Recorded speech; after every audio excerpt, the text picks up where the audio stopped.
Years ago, Carol Beck was a young woman passionate about numbers and detail-oriented. Fresh out of college, she joined Callahan in sun manufacturing, quickly rising through the ranks due to her relentless work ethic and sharp mind. Her ambition led her to become the chief financial officer, a role she had always dreamed of. However, as her career took off, her personal life suffered. Long hours and constant stress strained her marriage and her relationship with her son, Timmy. Despite her professional success, Carol felt increasingly empty. One winter evening, working late again, Carol reflected on her life. She remembered the early, happy days of her marriage to Ray, but those memories felt distant. The bond with her husband had weakened under her job's demands, and her son missed her presence. Carol knew she needed a change, but was unsure where to start. She was at a crossroads, questioning her choices and future. Sitting in her office, Carol muttered about the Christmas music playing, switched on her radio to a rock station, and resumed her work. A knock on the door interrupted her. "Come in," she called. Jake Callahan, the CEO, entered. He had hired her after college and was now a close friend. Since his wife's end of life, their bond had grown stronger. Jake had developed feelings for Carol, but she valued her marriage and loved her husband and son deeply, despite their current struggles. She knew Jake wanted more than friendship, but she wasn't willing to risk her family. "Is it safe?" Jake asked. "Of course, come in," Carol replied. "I can't stand this Christmas nonsense." Jake asked if she was attending the company Christmas party. "I don't know, Jake. You know how I feel about Christmas," she said. "Delegate your work," he suggested. "Join me for lunch." Carol agreed, and they planned to meet at their usual diner. Half an hour later, she joined Jake, who had already ordered her favorite pastrami on rye. "Thanks," she said as they began their lunch. Jake called her Sis, a nickname she didn't mind as an only child. They talked about work and life. But when Jake called her husband the nerd, Carol bristled at the disrespect. "Please, I asked you not to call him that," she said, irritation in her voice. "You're right," Jake said. "I regret it. But let's be honest, he's a computer repair guy and you're a top executive. You deserve more." "Actually, Jake, Ray is a senior field engineer. He designs multi-million-dollar network infrastructures worldwide. He's highly respected and sought after," Carol replied. "Good, but you still make 3 or 4 times what he does, right?" Jake asked. "Something like that, yes," she said. "Doesn't that bother you too?" "No, not really," she said. "I know what you're thinking, that I'm the primary breadwinner while he's traveling around the country." "Exactly," Jake said.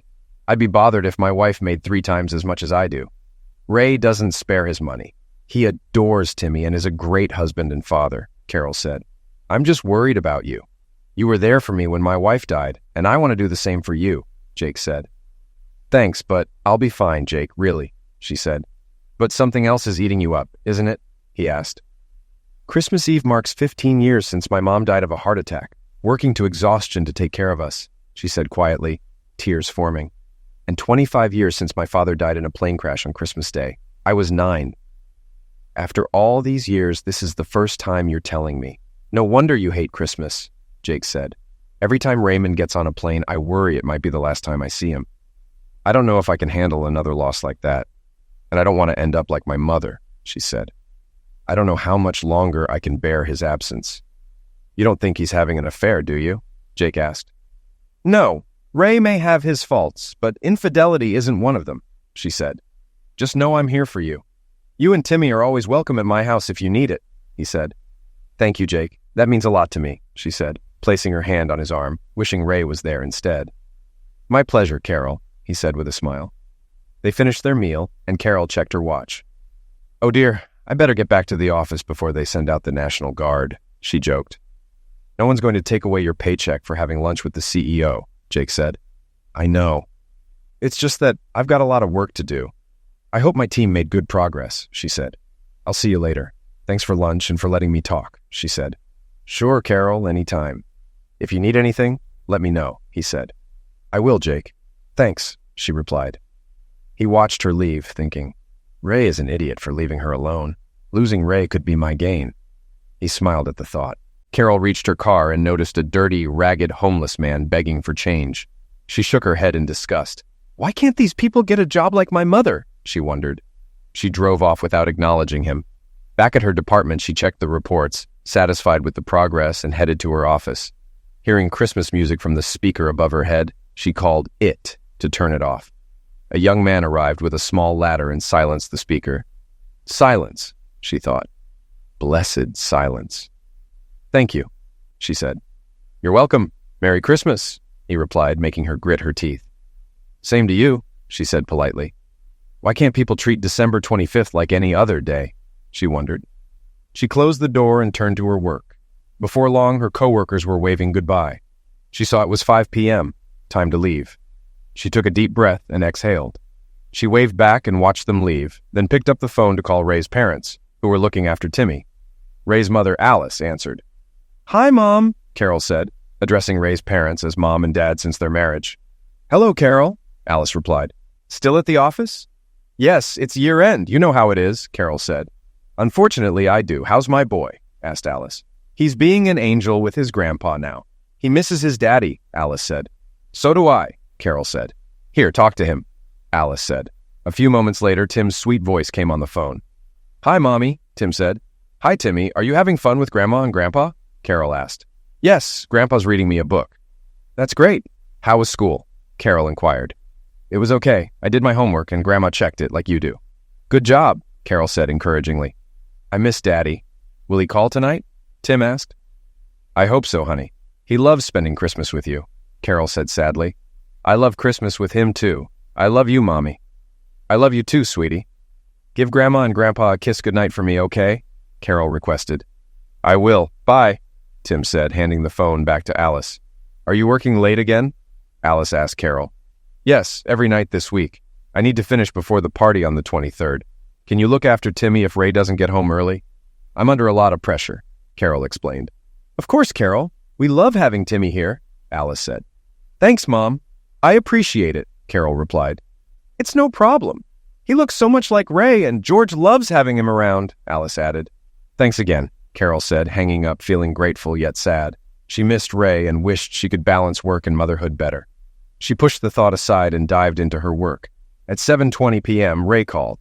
Remembering the time difference, Carol answered, Hi, honey. How's Seattle? Crazy. I just broke for lunch. Tried calling home but got the machine, Ray said. End of the year, you know how it is, Carol responded. I know. Timmy's at Mom and Dad's? Ray asked. Yes, they've been a godsend. Timmy misses you, Carol said. I miss him too, Ray replied. I miss you, Ray. How much longer will this go on? Carol asked, her voice tinged with longing. I miss you too. Hopefully not too long. We've talked it to pass away. It's part of my job, Ray explained. I know. I just don't know how much more I can take, Carol admitted. Join the club, Ray replied sympathetically. Will you be home for Christmas at least? She asked, hopeful. Trying my best to finish this case soon so I can come home, Ray said. Do you work at midnight too? Carol asked, concerned. Yes, 16 hours a day. It's a big project, Ray replied. I understand. Just call your son. He misses you, Carol urged. I will. And Carol? Ray said. Yes, Carol replied. I love you more than you know, Ray said. I love you too, honey, Carol responded. They exchanged sweet words and ended the call.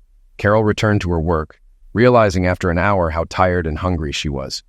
She shut down her computer, put on her coat, turned off the lights, and headed for the exit. Good night, Mrs. Beck, the night guard said as she left. Good night, Carol replied, smiling wearily.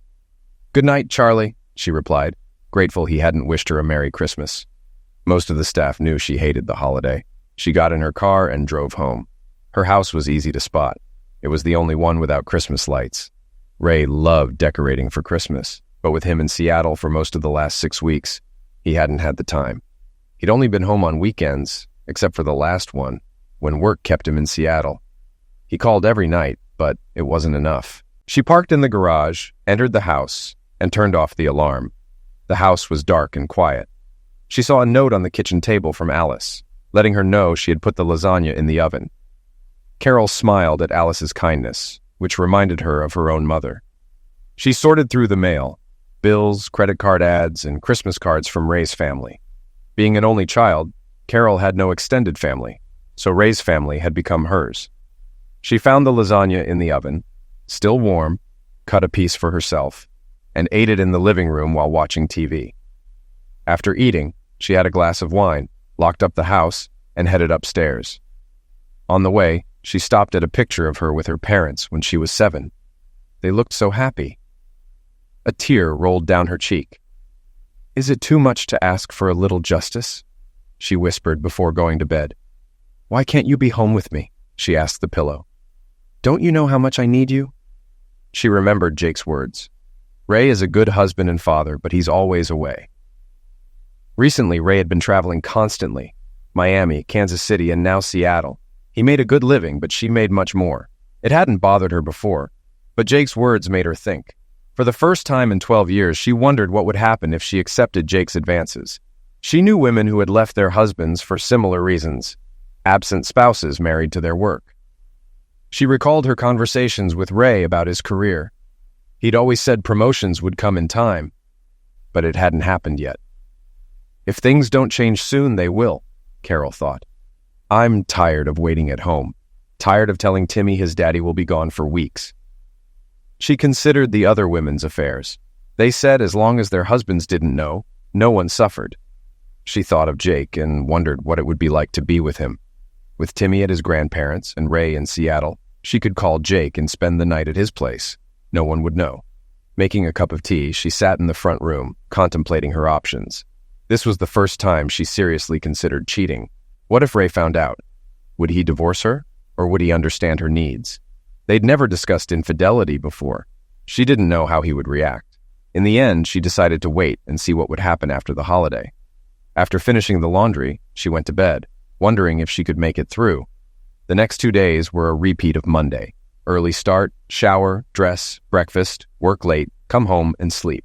She talked to Timmy, Ray, and his parents daily. On Wednesday, she had dinner with George and Alice to spend time with Timmy, who was thrilled to see her.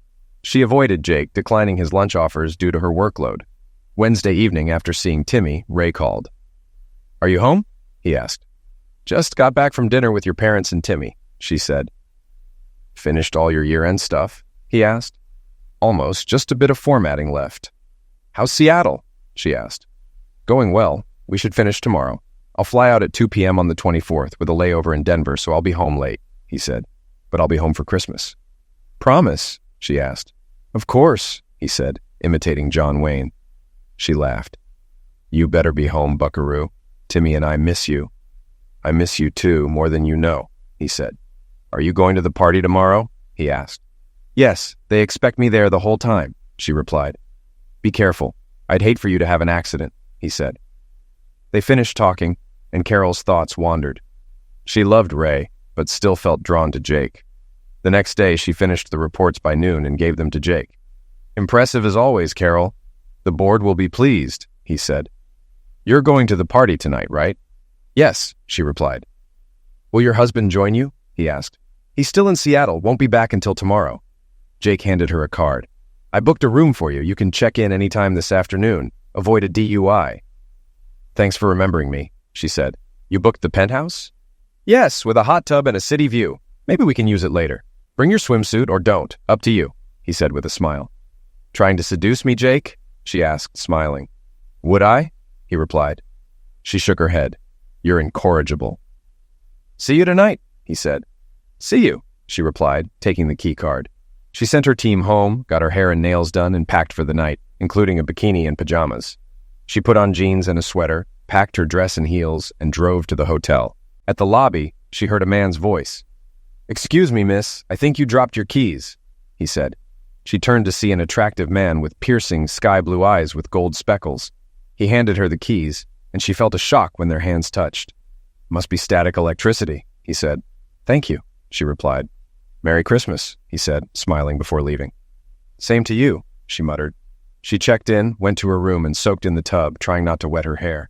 She contemplated cheating on Ray for the first time in 12 years. Guilt was replaced by anger. If Ray were here, I wouldn't be thinking this. But he's not, she thought. And Jake is. Looking in the mirror, she was stunned to see her mother's face for a moment. She shrieked, but it vanished as quickly as it appeared. What the hell is going on? She wondered. She splashed water on her face, fixed her makeup, and headed downstairs. The room was filling up with employees and guests. The first person she saw was Philip Carson, the chairman of the board. Mrs. Beck, you look lovely tonight, he said with a smile. Thank you, Mr. Carson, she replied. You know my wife, Camille? He asked, introducing the woman beside him. Yes, of course, Carol said, shaking her hand. Good to see you again, Mrs. Carson. Please, call me Camille. Where's your husband? Camille asked. Ray's stuck on a project in Seattle, flying home tomorrow, Carol explained. Hope he doesn't get caught in bad weather, Philip said. I heard there might be snowstorms in Denver. I hope not, Carol said. I reviewed your year-end report. Great job, Philip added with a smile. Thank you, Mr. Carson. Philip nodded. We should mingle. Merry Christmas. Merry Christmas, Carol replied through clenched teeth. She walked through the hall, greeting staff and guests, and finally ran into Jake. My goodness, Carol, you look stunning, he said. Thank you, kind sir. You look sharp yourself, she replied. Thanks. Maybe we can dance later, he suggested. Perhaps, she said with a smile. We should take our seats.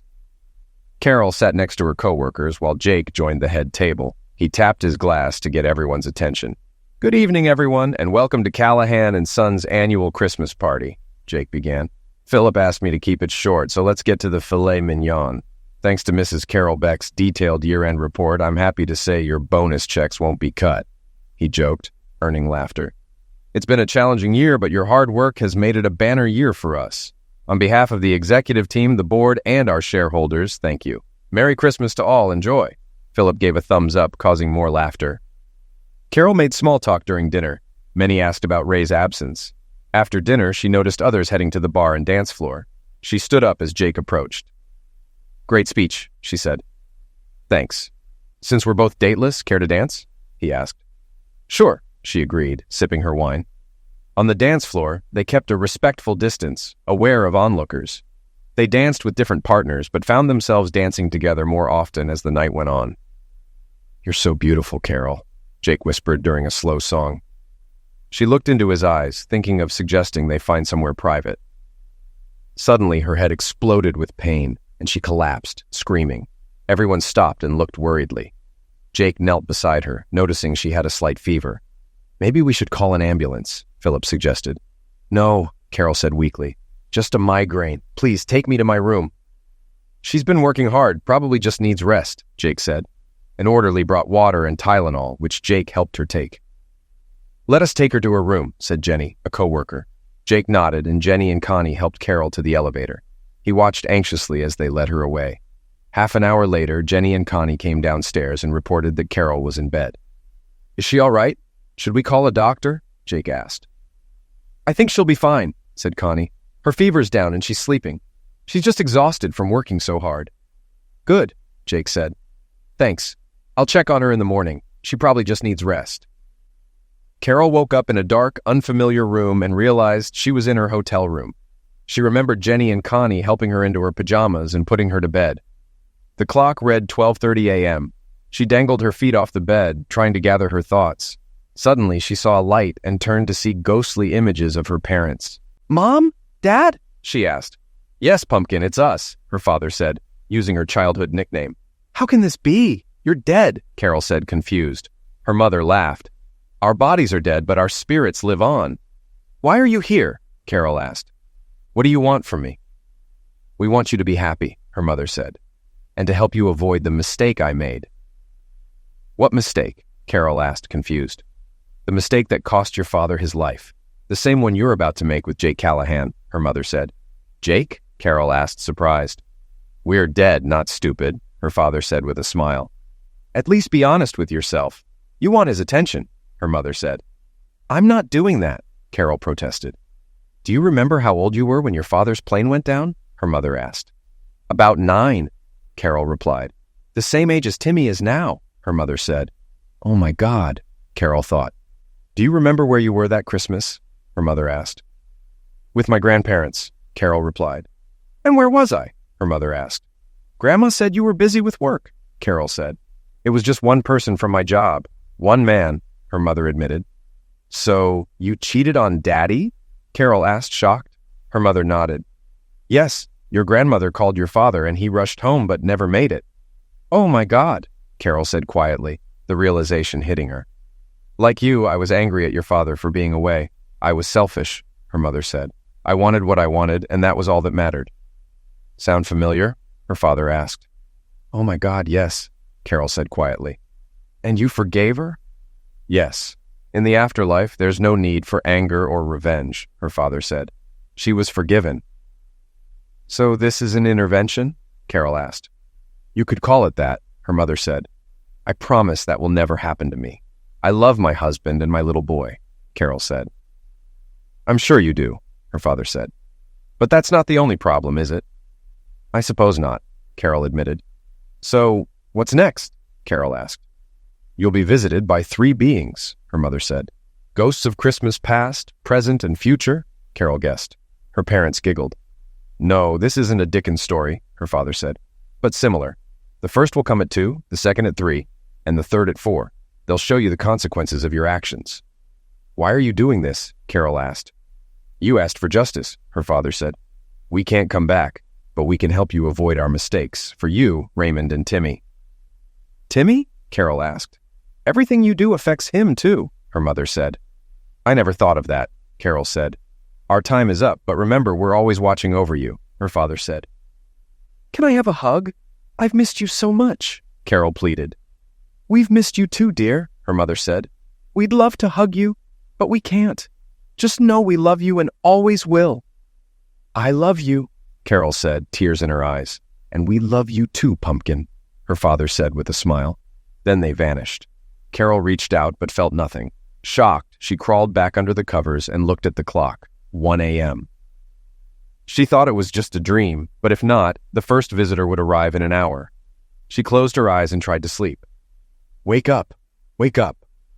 Carol jolted awake to a voice. She rubbed her eyes and saw it was 2 a.m. Oh, crap, she thought, seeing a man with glowing eyes. He looked familiar. Get up. We have places to go, the man said. Who are you? She asked. I'm Cam, not the ghost of Christmas past. Let's go. Can I at least go to the bathroom? She asked. Make it quick, he said. Carol hurried to the bathroom and returned. I know you, she said. You handed me my keys in the lobby. That's right. Now take my hand. Time for a trip down memory lane. He seemed to type on an invisible keyboard, and suddenly they were in a small living room. A man and woman watched a young girl play piano, with a cat by her side. When she finished, the parents clapped, and the man hugged the girl. Great job, Pumpkin, the man said. Thank you, Daddy, the girl said, smiling. Carol brushed a tear from her eye. Do you remember that? Cam asked. Yes, I was 8. My parents bought an old piano from a church. I love playing for my dad, Carol said. The cat Twix liked it too. You named your cat after a candy bar? Cam asked. Yeah, it suited her, Carol laughed. How long did you have her? 6 months after my father died. She was hit by a car. She died in my arms, Carol said, tearing up. Please, don't make me relive it. I won't, Cam said. Is that why you never let Timmy have a pet? Yes, he's too sensitive, Carol said. Interesting, Cam said. What about your music? I stopped after my father died, she said sadly. Maybe you should start again, he suggested. I'm too old and I have a stressful job, she said. Nonsense. You can always make time for what's important, he said. That doesn't pay the bills, she said quietly. Uh-huh. Remember how your mother struggled financially? Cam asked. Yes, she replied as the scene changed. Her mother was at the kitchen table, crying over bills. Teenage Carol sat next to her. If it helps, I'll get a job, young Carol said. Her mother shook her head.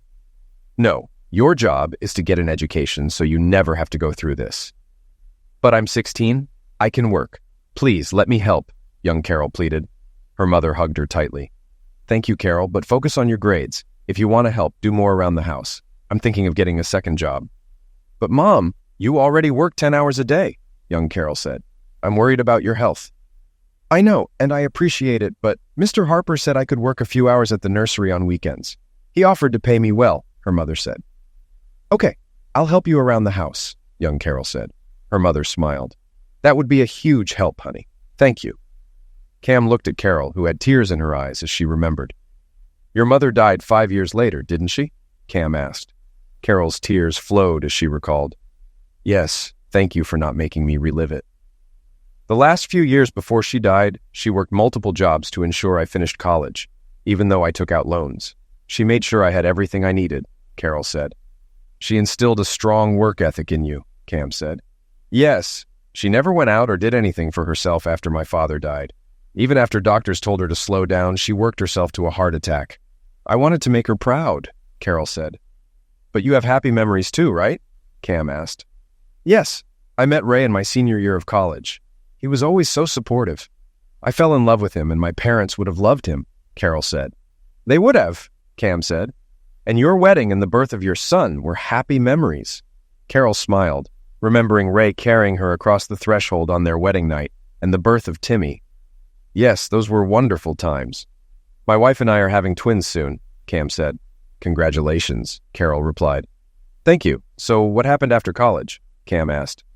Ray got a job at Apex International IT Solutions and I joined Callahan and Sons accounting department. Ray's career took off and he had to travel for work. After Timmy was born, he traveled less, but it picked up again. Jake and I worked together, but our interactions were minimal until his wife died 8 years ago. After that, he opened up to me and we became friends. A year later, he became CEO and I became CFO, Carol explained. When did he start wanting more than friendship? Cam asked. A couple of years after his wife died. We started having lunch together and he shared his frustrations. He never liked Ray and made snide comments about him. I knew Jake wanted more than friendship. But I thought I could keep it under control, Carol said. But his comments affected your relationship with Ray, didn't they? Cam asked. Yes. Ray and I started arguing about everything, mostly his work schedule and bills, Carol admitted. And you started fantasizing about Jake. If I hadn't intervened, you'd be in his bed now, wouldn't you? Cam asked. Carol looked shocked. You? You caused my migraine? The scene showed her in Jake's arms on the dance floor. Yes, Cam said. I intervened to prevent a mistake. Yes, it was me, Cam said. I hope it wasn't too painful. I had to act fast. You saved me from a big mistake, she admitted. He nodded. Maybe this time. But what about tomorrow? Or the next time your husband is away, or you feel insulted? She turned pale. I wouldn't. That's what you told yourself before, he interrupted. This has been years in the making. Jake isn't going to stop. Oh God, she whispered. Our time is ending. I need to get you back before the next visitor, he said. You should reevaluate your priorities. Maybe talk to a counselor. Maybe you're right, she conceded. Come on, let's go, he said. The scenes around them faded, and she was back in her room. Cam was gone, and it was 2 a.m. She tried to rest, but felt a change in the room. The shadows shifted, forming a tall man in Western clothing with a battered Stetson and a long coat. He looked like he stepped out of an old movie. Who are you? She asked. Name's Mir, ma'am, Judge O'Meara. Friends call me Eli, he said with a Texas accent, tipping his hat. And you must be Carol Beck. Yes, that's me, she confirmed. He nodded. Better get up so we can move. He pulled out a long rope, tied a lasso, and looped it around her. What are you going to do to me? She asked. Don't worry, ma'am. Things might be bumpy, but I don't want to lose you. Where are we going? She asked. This way and that, he replied. I hear you're having trouble with Christmas. It's not my favorite time of year, she admitted. That's what I've been told. Ever heard the saying about the man who felt sorry for himself because he had no shoes, then met a man with no feet? He asked. I think I understand, she said. He smiled and pulled the rope. Hang in there, little lady, I've got you. A bright flash of light, and they stood on stony ground near a small adobe house. Where are we? She asked. Near Hard Rock, Texas. Christmas Day, 1850. 1850? She exclaimed. He nodded. Do you hear singing? She listened and heard people singing old Christmas songs, including Silent Night. Tears came to her eyes. Yes, I hear it, she said. My family wasn't very religious, but we loved singing together, especially at Christmas, he said. My brothers and I competed to sing the loudest. Carol saw several men on horses approaching. Who are they? Native Americans? We called them Indians. Yes, that's who they are, he said. Weren't you scared? She asked. He shook his head. No, Pa made a deal with them. We shared our harvest, and they let us settle here. Mother always cooked extra in case they came. The adobe house door opened, and 4 men greeted the newcomers. The lead man invited them inside. That was my dad, Justice said. One of the men laughed at something a Native American said. You were the one who laughed, weren't you? She asked. Yeah, that was Windrunner. I couldn't pronounce his real name, but he could run like no one else, Justice said. So, what's so funny? She asked. He told me about a white woman in town, a large woman. He always said he wanted to marry her because big, strong woman, good at pulling a plow. It always made me laugh. Carol chuckled. What's going on now? She asked, when the men headed to the corral instead of the house. That year was tough for everyone. Pa decided to give them extra cows to help through the winter, Justice said. What's this? Carol asked as one rider handed something to Eli's father. A pipe made for Daddy, Justice said. It smokes well. When the men returned, 2 women came out. That's my mom and my wife Lizzie, announcing dinner. Everyone gathered in the small house. Why are we here? Carol asked. To show you Christmas isn't about gifts or modern society's version of it. It's about celebrating life and love, remembering the birth of someone special. Ma and Pa understood that. I thought your father wasn't religious, she said. He wasn't into books and sermons, but he knew how to treat people right and help those in need. I guess not, she said, noticing a tear in his eye. We need to get back. I can't stay here much longer. I have something to show you, he said. He pulled the lasso, and they were at a bar. Carol recognized it as a place Jake frequented. She looked at her pajamas.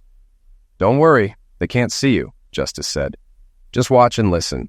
She heard a loud conversation. Jake was talking to Alan Michaels. Still trying to get into the Ice Queen's underwear? Alan asked. Carol blushed. Be polite, Jake said. Carol Beck is a decent woman. Show some respect. Oh, please, Alan said. You've been trying for years. Think you'll get lucky at the Christmas party? Maybe, Jake said. You never know.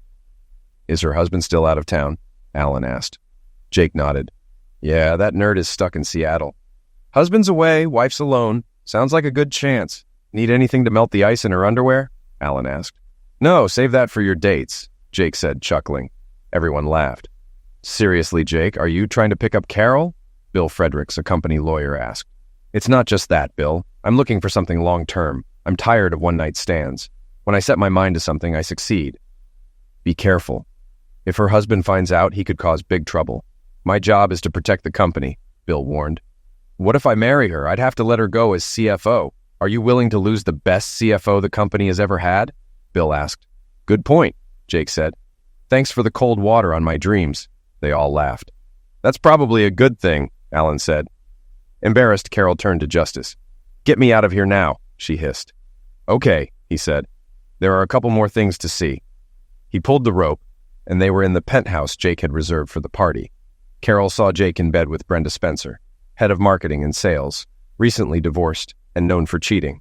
I've seen enough, she told Justice. Well, you should see more, he said. He pulled on the lasso, and the scene changed to a smaller, cheaper hotel room. Carol saw her husband lying on his back, snoring softly. Tears filled her eyes. She noticed the digital frame she had given him for his birthday, showing pictures of her and Timmy, positioned so he could see them from the bed. He loves you so much that he wants your faces to be the first and last thing he sees each day, Eli said. Carol burst into tears, realizing how close she came to hurting the man who loved her deeply. How could I have been so stupid? She sobbed. It happens to the best of us, Justice said quietly. Let's go. Your third guest will arrive soon. A tug of the lasso, and Carol was back in her hotel room, tears streaming down her face. She wiped her face as another flash of light caught her attention. A petite blonde woman stood before her. Who are you? Carol asked. My name is Adrestia Ramnusha, but you can call me doctor, the woman replied. Are you a real doctor? Carol asked. I have doctorates in several disciplines, Adrestia said, holding out her hand. Please come with me. Carol took her hand, and they found themselves in a hallway with portals on either side. What is this place? Carol asked. This is the Hall of Opportunity. Here, I can show you potential outcomes to help avert disaster. Nothing is carved in stone, but will happen if things continue as they are. Do you understand? I think so, Carol said. Good. Let's start. Enter the first portal. A scenario will play out, but you won't interact with anyone and no one will interact with you. Keep one hand on the side rail at all times. Step back when you've seen enough. Any questions? None, Carol replied. I'll monitor your progress and answer any questions, please, Adrestia said, pointing to the first portal. Carol stepped into the alcove, holding the handrail. She saw herself and Ray arguing at home. How could you do this to us? Ray's face was red with anger. It just happened. I didn't mean to hurt you. You weren't here, Carol said. Just happened. What kind of idiot do you take me for? Ray retorted. I don't think you're an idiot. You're always away. I'm the one left alone, Carol said defensively. You think I don't miss you when I'm gone? What do you think it's like for me to be away from you and Timmy? Ray said, his voice softening slightly. What are you saying? Carol asked, confused. Jake has been after you for years. You think I don't notice? Did you have fun with him at the Christmas party while I was in Seattle? Ray demanded. She shook her head. No, I had a terrible headache and went to bed early. You expect me to believe that? Ray asked, incredulous. Please, Ray, believe me, I never meant to hurt you, Carol pleaded. It's not just me you hurt. Did you think about Timmy when Jake was seducing you? Ray asked, his voice full of pain. I did, she stammered. Ray interrupted. I'm filing for divorce and asking for custody. No, you can't do that. Please, can't we forget this? Carol cried. There's nothing to forget. You've been criticizing my job for months, and now this. I'm going out for a couple of hours. Be gone when I get back, Ray said, grabbing a suitcase and walking away, leaving her sobbing. Carol stepped out of the alcove with tears in her eyes. No, please no, Carol cried. Actions have consequences, Carol, Adrestia said. Move to the next alcove. Carol stepped inside. This time she saw herself and Jake in a diner. So did the nerd file for divorce? Jake asked with a smirk. Yeah, he's filing. He wants custody, alimony, and child support, she replied. Really? What a loser, Jake said, scoffing. And my lawyer says he can get them because I make more money and Timmy stayed with his parents while Ray was in Seattle, Carol explained. That sucks. Why don't you move in with me? It'd be better than a motel and you can bring Timmy on your visits, Jake suggested. Yeah, I'll check out of the motel and come over. Most of my stuff is still in storage, so I'll need help moving, Carol said. Okay, Jake said. I've fallen in love with you, and maybe after the divorce, you'll consider marrying me. Let me get through this divorce first, Carol replied. Okay, I've waited this long. I can wait a few more months, Jake replied. The scene ended, and Carol stepped back, her head spinning. Adrestia pointed to the next portal, and Carol entered, holding onto the railing. She saw herself at Ray and Timmy's house, knocking on the door. Ray's mother, Alice, answered coldly. What do you want, Carol? Alice asked. I've come to pick up Timmy. Today is my visiting day, Carol said.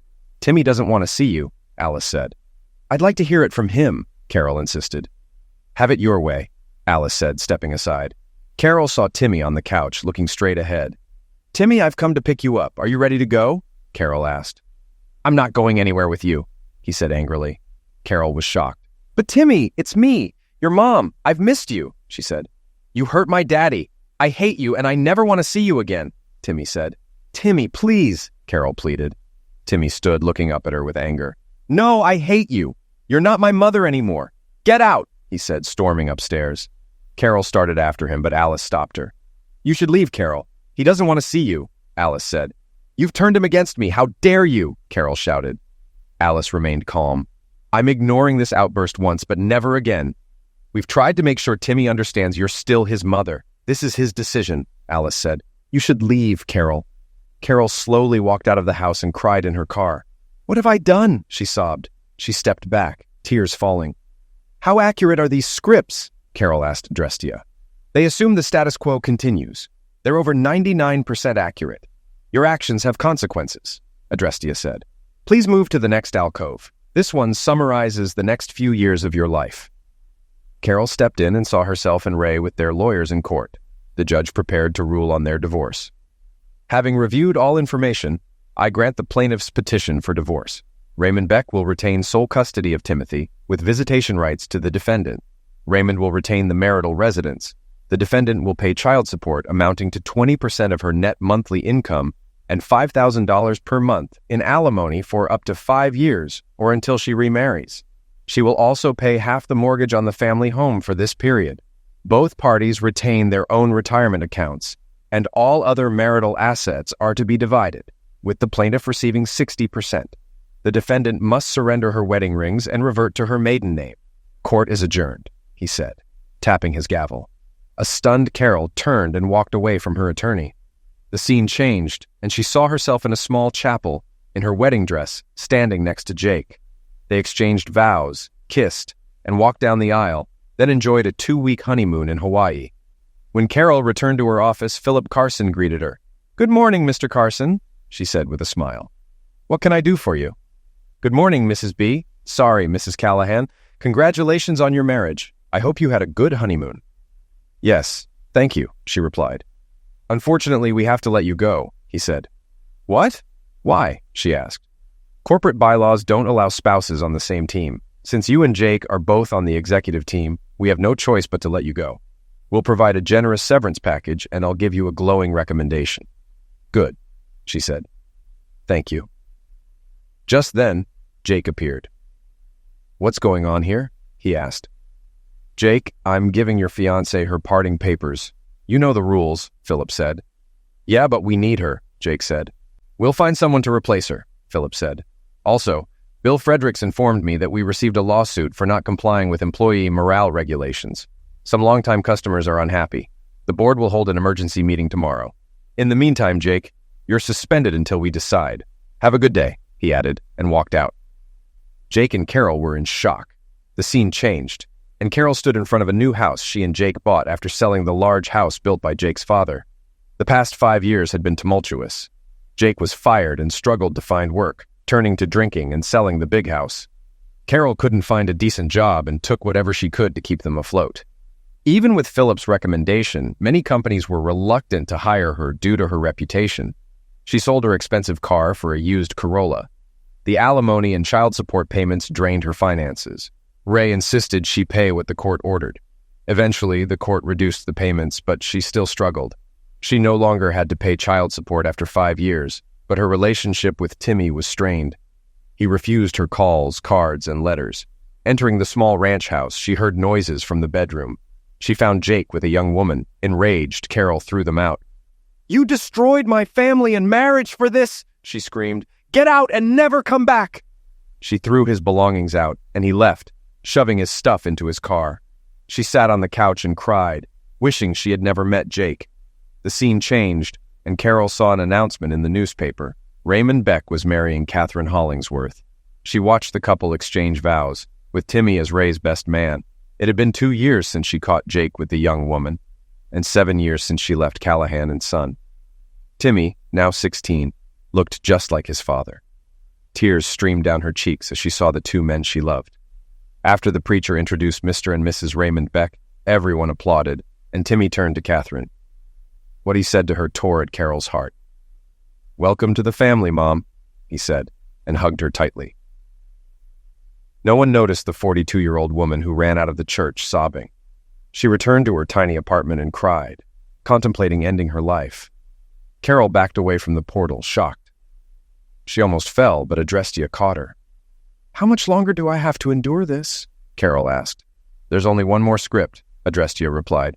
"It's a bit disturbing, so I'll join you." "More disturbing than what I've already seen?" Carol asked. "I'm afraid so," Adrestia said. They approached the next alcove, and Adrestia took Carol's hand before they stepped inside.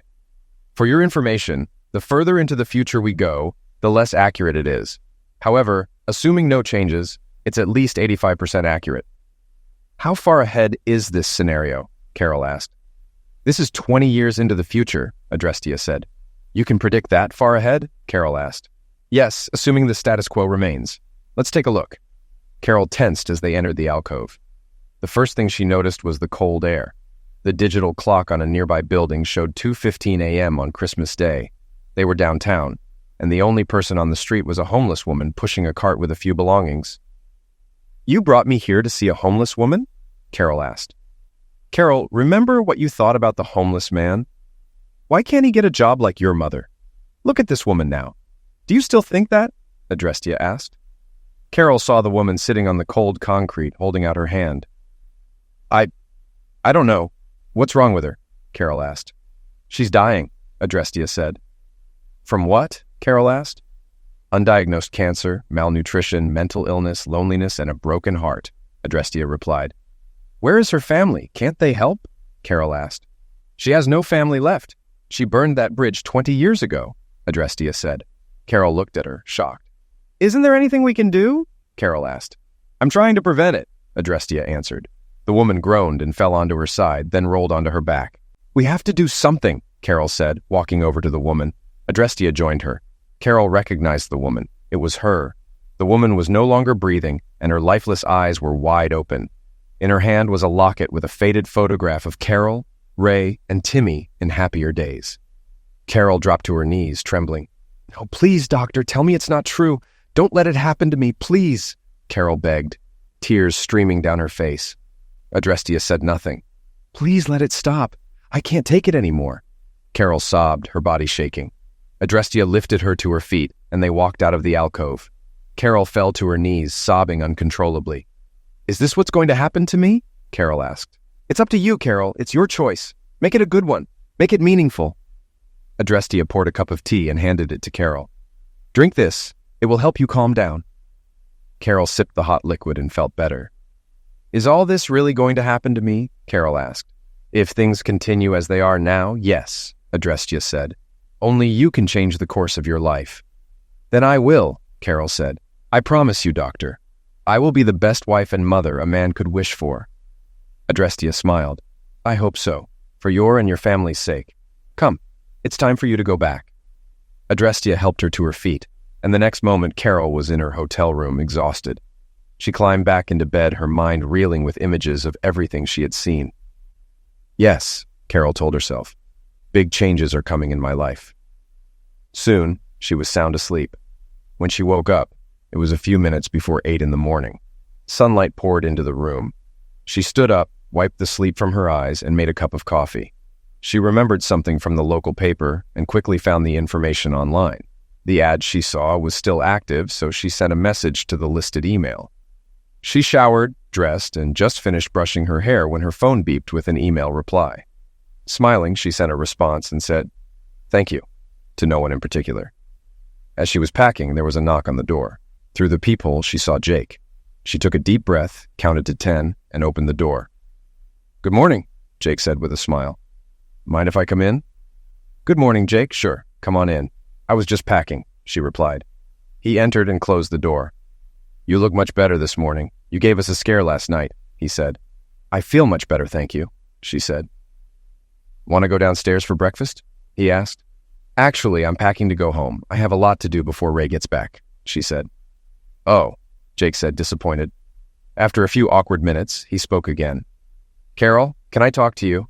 I need to get something off my chest." She stopped packing and looked at him. "Sure, what's on your mind?"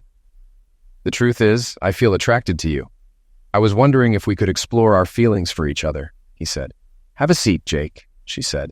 He sat down and she faced him from the bed. "I have to admit I felt attracted to you too," she began. "Last night I almost acted on it, but I realized it would have been the biggest mistake of my life." "But," Jake began before she interrupted him. "Please hear me out," she said. He closed his mouth and waited. "Yes, we've worked together for a long time, and I considered you a friend and mentor. But I'm married to the man I love with all my heart. I promise to love, honor, and cherish him until death do us part, and I intend to keep that promise. I also have a son who would be devastated if our marriage broke up. I cannot and will not do that to him. So the better man wins, huh?" he asked. "We never had a rivalry, Jake. Ray won my heart over 12 years ago. Besides, it didn't take you long to find someone else. How long have you and Brenda Spencer been dating?" "How did you find out about her?" he asked, shocked. "I'd tell you, but you wouldn't believe me," she replied with a smile. "Honestly, last night was the first time. We had a few drinks after you went to bed, and things went from there," Jake said. "I hope things work out for you. Just be careful. The company has rules about office romances," Carol said. "Yeah, tell me about it," Jake said with a chuckle. "And since you're here, I should give you a heads up. I'll be submitting my resignation on January 3rd, Carol said. "What, you're leaving the company after all these years?" Jake asked, surprised. "It's time for me to prioritize. That means leaving Callahan and Son. I've enjoyed working with you and Philip, but it's time for a change," Carol explained. "Do you realize you're one of the highest paid CFOs in the region? You're giving up a lucrative career," Jake said, incredulous. "I realize there are more important things than money or power," Carol replied. "What's gotten into you?" Jake asked, puzzled. She smiled. "I'd tell you, but you wouldn't believe me," she said. "Okay, if that's what it takes. Good luck. I hope things work out for you. Can we at least part as friends?" Jake asked. "I guess so, but no more than that. Do you understand?" Carol clarified. "I understand. I don't like it, but I understand.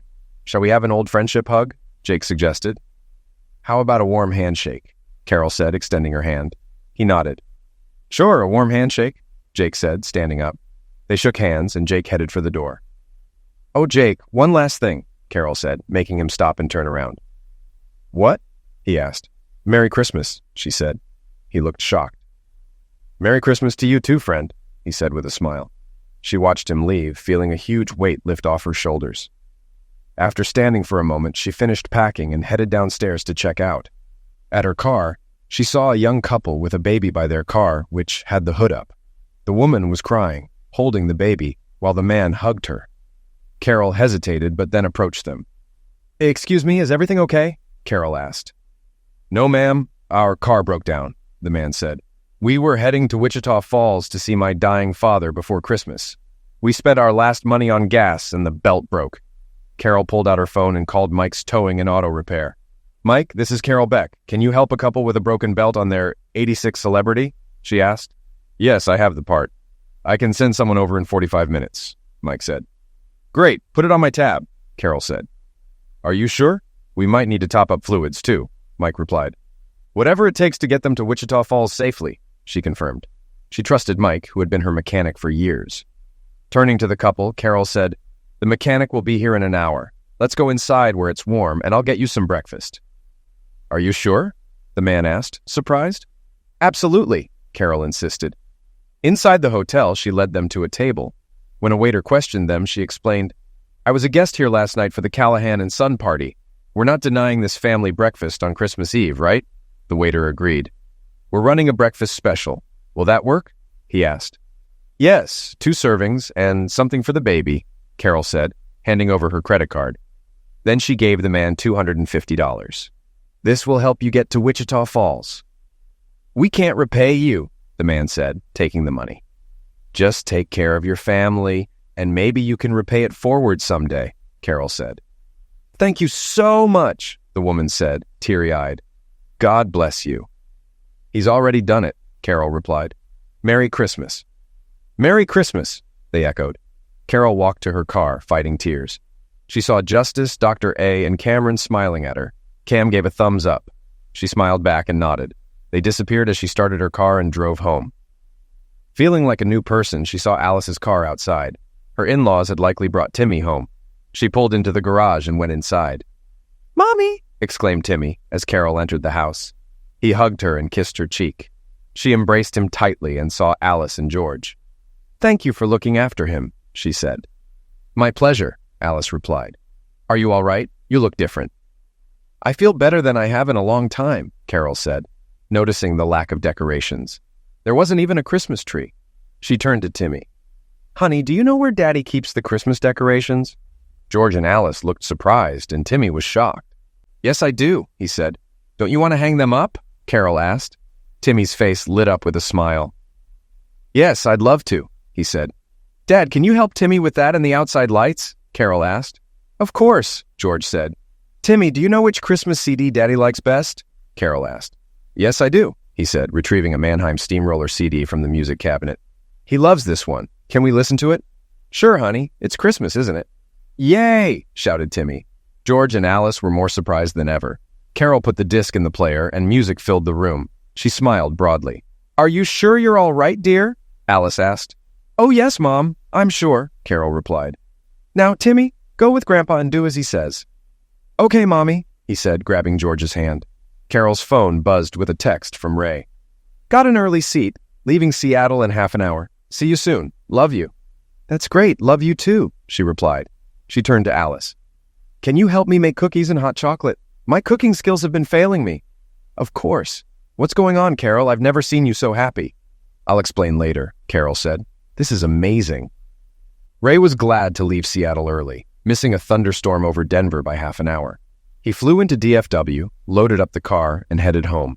As he turned onto his street, he was surprised to see Christmas lights on his house. He saw his dad and Timmy outside with a few neighbors and wondered what was going on. He parked and got out, hearing Christmas music from the house. "Daddy!" shouted Timmy, running to him. Ray picked him up and held him tightly, staring in shock at the decorations. "Daddy, what's going on? Carol's going to flip when she sees all this," Ray said. George laughed. "Whose idea do you think this was?" George asked.